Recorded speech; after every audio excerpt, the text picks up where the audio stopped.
జై హింద్ ఫ్రెండ్స్. ఈరోజు నేను ఉండే డ్యూటీ దగ్గర 2-3 కుక్క పిల్లలు వర్షంలో ఉన్నాయి. సో వాటిని తీసుకురావడానికి అని చెప్పి వెళ్తున్నాను.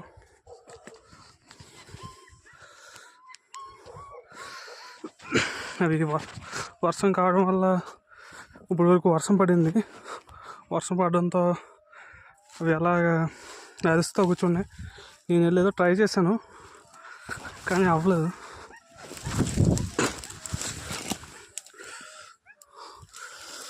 దారిలో చీకటి పడడం వల్ల పడిపోయాను. కొంచెం ఇది చూస్తే కనుక చీకట్లో అటు ఇటు ఏం చేయాలో తెలియక వెళ్ళిపోతున్నాయి.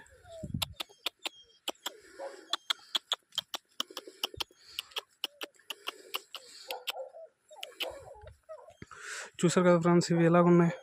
వీటిని ఇలా వర్షంలో వదిలేయడం నాకు నచ్చలేదు. మా సార్ పర్మిషన్ అడిగి వాటిని తీసుకొచ్చాం. వాటి అమ్మ కూడా ఉంది అక్కడ. సో ఇట్లా ఏంటంటే మేము ఉండే ప్లేస్కి తీసుకెళ్ళి కొంచెం పాలు అవి పట్టి నైట్కి అక్కడ ఉండిద్దామని అనుకుంటున్నాను.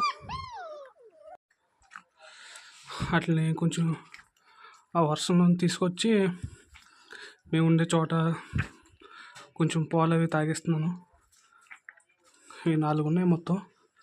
4 ఒకటి అక్కడ ఉంది, 2 ఇక్కడ ఉన్నాయి, మిగతా ఒకటి వాళ్ళ కింద దూరిపోయింది.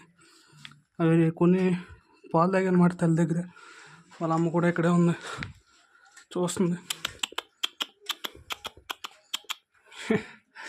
ఇక్కడ కుక్కలకి భయం ఎక్కువ, అలవాటు అవ్వలేదు మాకు ఇంకానే సరిగ్గానే. కానీ నాకు కొంచెం హ్యాపీగా ఉంది ఈరోజు. మా సాబ్ చెప్పాడు కుక్క పిల్లలు ఉన్నాయి ఇక్కడ, అవి ఏం తాగట్లేదు, వర్షంలో పడి ఉన్నాయి అలాగని. నా మనసు వాటిని అలా చూసి చలించిపోయింది. అక్కడికి వెళ్ళి అన్నిటిని రిస్క్ చేసి కొంచెం నాకు దెబ్బ కూడా తగిలింది వాటి కోసం వెళ్ళినప్పుడు, పడిపోయినప్పుడు. అదే కానీ హ్యాపీనెస్ వీటిని ఎలా చూస్తే. నాకు వీలైనంతలో నేను చేసానంతే. నేను ఏదో పెద్ద ప్రపంచాన్ని ఉద్ధరించేస్తాను, అది ఇది చేస్తానని కాదు.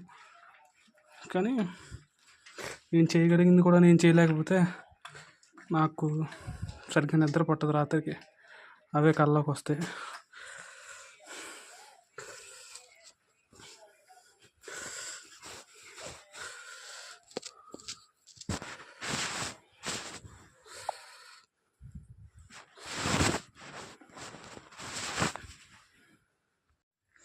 చూడది ఎంత అమాయకంగా చూస్తుందో. చలికి వణికిపోతుంది ఇక్కడ. అట్లా ఆ చలికి వణికిపోతుంటే చూస్తుంటే ఇక్కడ ఎలా ఉంటే ఇంకా అక్కడ వర్షంలో ఇంకెలా ఉంటాయి, రాత్రి మొత్తం ఎలా గడుపుతున్నాం తలుచుకుంటేనే కొంచెం బాధగా ఉంది. అవి 2 ఇంకెక్కడో ముసుగు కప్పేసుకున్నాయి. దొరికింది వైకుంఠం అని.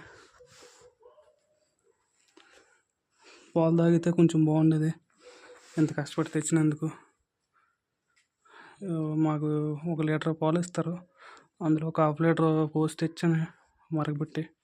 చూడండి లైట్గా పొగలు కూడా వస్తున్నాయి, కానీ ఇవి తాగలేదు సరిగ్గానే. కానీ అట్లా కొడుకు నిండిందని అనుకుంటున్నాను. అవి తాగినా తాగపోయినా పర్లేదు, ఇట్లా కొడుకు నిండింది కాబట్టి నాకు అదే హ్యాపీ. సో ఏంటంటే ఇప్పుడు నేను ఎంత త్వరగా అయితే అంత త్వరగా వెళ్ళిపోతే ఇక్కడి నుంచి అవి రెస్ట్ తీసుకుని శుభ్రంగా పడుకుంటాయని అనుకుంటున్నాను. Hope you sleep well, good night, by by puppies. వాళ్ళ అమ్మ బూర ఇక్కడే ఉంది, శుభ్రంగా వాళ్ళ పిల్లలకి సెక్యూరిటీ కింద. మేము ఎలాగైతే దేశానికి సెక్యూరిటీ కాస్తున్నామో అలా వాళ్ళ పిల్లలకి సెక్యూరిటీ కింద ఇక్కడ వాళ్ళ అమ్మ కూడా ఉంది. వాళ్ళకి 3 వచ్చినప్పుడల్లా పాలు తాగుతాయి అని చెప్పి నా ప్లేట్లో ఉన్న పాలు ఇంకా అక్కడ వదిలేస్తున్నాను. లైట్గా మరగబెట్టాను, చిన్నపిల్లలు కదా అవి, అందువల్ల మూతి ఏమన్నా కాలుతుందేమో, అందుకే తాగట్లేదు సరిగ్గానే. కానీ అట్లా ఆకలేస్తుందని అర్థమవుతుంది. కానీ చల్లపాలు తాగడం ఈ వాతావరణంలో మంచిది కాదు, మనుషులకైనా వేరే జీవులకైనా అని మరగబెట్టాను. అవి 2 కూడా ఒకటొకటి. ఈ వారం ఇంకొకటే ఉంది. వెళ్ళాలనుకుంటే అవి బయటికి వెళ్ళచ్చు, ప్రాబ్లం ఏం లేదు. ఇదేం బంధించేసింది ఏం కాదు, ఆ విధంగా వెళ్ళచ్చు. కానీ అట్లా వర్షం రాకంటే ఇక్కడ ఉంటుంది. నా భయం ఏంటంటే రాత్రికి ఇది ఏమైనా పెద్ద వర్షం పడిపోయి షెడ్ ఏమైనా పడిపోతుందేమో అని భయంగా ఉంది చిన్నది, కానీ ఏం భయం అవసరం లేదు. ఇది ఎప్పటి నుంచి ఇలాగే ఉంది, 1 ఇయర్ నుంచి పైన. సో అలాంటిది ఏం జరగదని ఆశిస్తున్నాను. Good night.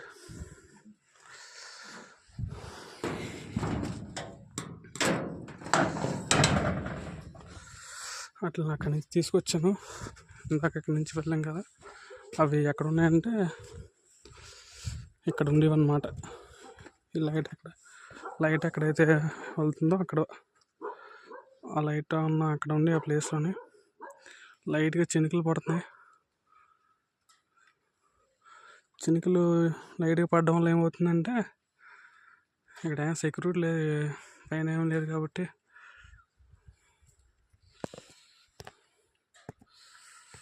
చినుకులు పడుతున్నాయి ఇలాగా. సో అక్కడ ఉండే కన్నా అక్కడ ఉండడం చాలా మంచిది. నాకు కొంచెం హ్యాపీగా అనిపించింది అట్లా అలా తీసుకురావడం. Thank you, bye, good night. కొంచెం ఫ్రెష్ అయ్యి చూడాల్సి ఉంటుంది.